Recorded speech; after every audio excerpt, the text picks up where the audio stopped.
everybody, here are some tips and tricks for baking at home with your student who's blind or visually impaired.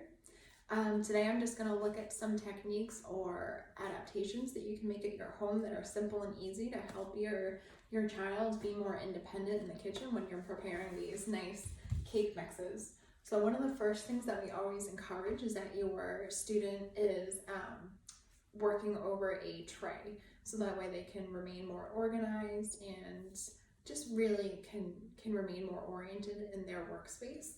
So most folks do not have lunch trays at home. So what you can do is just use a cookie sheet or a jelly roll pan, and this will really create a more defined workspace. So instead of your child looking all over a counter for their spoon, their spatula to stir with, they know that it's going to be somewhere on this more small space.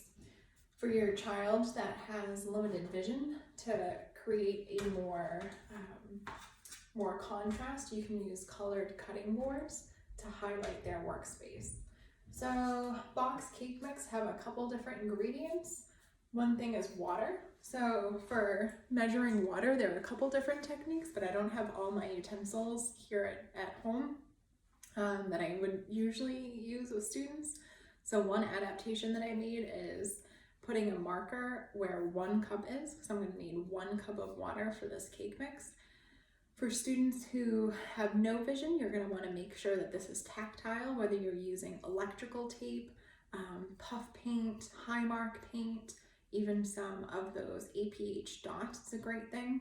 And what you teach is to pinch on the inside and outside where that line would be. So they pinch and then turn on the sink, and when the water hits their thumb, which is for me what's inside the cup, I know that that's when the water has hit the correct level. So this one is feeling where the tactile marking is, and this one is feeling when the water hits that line. So now that I have my 1 cup, I could then pour it into my bowl. Another ingredient that I need is 1/3 of a cup of vegetable oil. Now, vegetable oil, canola oil, olive oil, they're all highly viscous, and when they're at room temperature, it's really difficult to note that tactually when the liquid has reached the top of the measuring cup. So there are a few different methods. One is using a liquid measuring cup. Regular old measuring cup, all you need to do is make sure you have a metal measuring cup and you bend the handle almost like it was a ladle, and you would pour a whole bunch of canola oil, vegetable oil inside something like this. You would have your child hold the metal measuring cup, submerge it, push it straight down, pull it straight up, and they're going to have a perfect measure of that liquid every time to then add to the bowl. And then since this is in a nice pitcher with the whatever here, you can then pour it back into the olive oil or a vegetable oil container. Now, I don't have my liquid measuring cups at home, so what I'm going to demonstrate is something else instead, just in case you don't have that at home. So another method is to just use a regular bowl like you might eat out of, to put your 1/3 measuring cup inside, and then grab your vegetable oil and pour this in, and they're going to use their index finger or middle finger and thumb on either side of the measuring cup, holding it steady. Sorry, it's hard to videotape by myself. And is that better? Yep. All right, and like that. And then they're going to pour, but now I'm pouring with my left hand, which is difficult. And they're going to use that tactile senses, but again, it's really difficult. I can't actually tell when the liquid has hit the top of the measuring cup because it's so viscous and it's just room temperature. So I encourage you store this in the refrigerator. If you don't want to store it in there typically, that's okay. If you can just put it in there before your child bakes, it'll really increase their independence and their ability to feel what they're doing. So that is one method of measuring and how they would add it. And then you would just teach, I actually already did it, sorry. You would teach them to pick this up with both hands. So I was steadying it with my right hand with my thumb and index finger, And then after they're done pouring, they would then use both hands to bring it over to where the bowl is, using that pinky as a guide to find where the bowl is and then pouring it in. Using two hands, we'll just make sure that that they don't spill. So the next ingredient is eggs. This one is a fun tip. We teach students to crack eggs on a flat surface. Most people crack on the edge of a bowl or inside their sink, but we want to do it into a separate bowl just in case there are eggshells, and we also want to do it on a flat surface. By cracking on a flat surface, any of those eggshell pieces will not be impaled in the membrane, and they're less likely to get shells in there when they crack. So I usually use 3 or 4 fingers to stabilize the egg. I whack, cracks directly in half, and then it's easier to crack the egg. I usually teach to do one at a time, so they do one, they find the bowl, pour it in, and then they would start with the next egg. So grab it, 4 fingers, cracks right in half,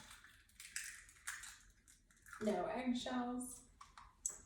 I also like teaching to cook right next to the sink because it's easier for cleanup, to keep that space nice and clean. Oh no, there we go. And the final egg. So those are some tips for prepping for a cake. Hey everybody, so we're looking at how do you bake cakes or cookie recipes at home with your child to increase their independence. And one thing that's really important is making sure that your appliances have tactile markings on them, so that way your child can be more active in any activity. So this is my oven at home, so it is not marked with any tactile markings, but I'm just going to walk you through a few of the things that you may mark at home. One of the most important settings is the bake setting. We want to make sure that that's easily identifiable. Start should be something that's not too rough but easy to identify. Cancel should be marked with something rough, very, very, very easy to find, so that way in case of an emergency they can shut it off with ease. And also the temperature up and down. Now, all stoves are different, but many start by you have to hit bake, and then if you have to go up or down, you would then use these to toggle through and then start to set it. Now, if I wanted a temperature higher or lower than 350, I would hit bake, and then visually, right, we can just push and hold, and we can visually see the temperature going up and down. However, for somebody who's using the stove who is blind or visually impaired, we're going to teach to hit bake and then very slowly count by 5s to hear that audible feedback as we're cycling up to 400 degrees. You can teach your child to count out loud so that way they know what temperature they're on, and then they would hit start to start preheating the oven. So again, I would mark on this stove here, bake, up arrow, down arrow, start and cancel. So a few things that we need to think of last when we're making a cake is how do we grease the pans? So there are a few techniques. Most people just reach for their spray, in which case we want our students to feel tactually where that hole is so they know where the spray is going to be coming out of. They want to then grab their baking dish with one finger inside, and we always want to encourage to do it over a sink so that way as they're spraying, anything that doesn't fall into the cake pan falls into the sink so nobody slips and falls or they don't make a giant mess. Another method is holding a stick of butter, and as they hold the stick, they can again use one finger to mark and go all the way around and draw with the stick of butter to make sure everything is well greased. And then lastly, my personal favorite, and a lot of kids find this fun, especially kids who are tactually defensive and don't really like the feeling of butter or oil as I wipe my hands on their fingers, is they would put their hand inside of a baggie and then scrape up some of the butter and then draw the inside of the cake pan with their hand. So here we go, I got my hand inside a bag. I'm scraping up some of the butter, and since the butter is cold, I can really feel where that butter is. I'm holding my cake pan and I can just draw around, going left to right, top to bottom, and making sure I get all the sides. And this is probably one of the easier methods for making sure that there are no spots missed while greasing the pan. Now the next thing we need to worry about is how do you make sure that you pour in your cake batter without spilling any.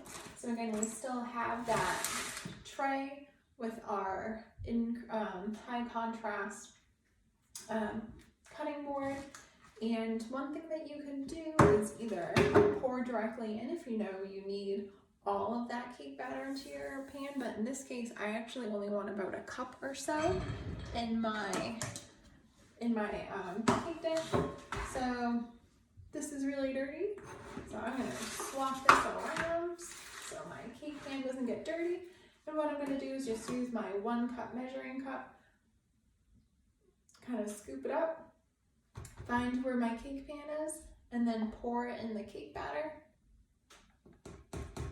And students may need help with this, either getting all the cake batter out, scraping it out of this, but this is just a way to help them kind of more conceptualize how the cake batter gets from the bowl to the baking dish, how much is going at once. This is a great way to incorporate math and a whole bunch of different fine and gross motor skills.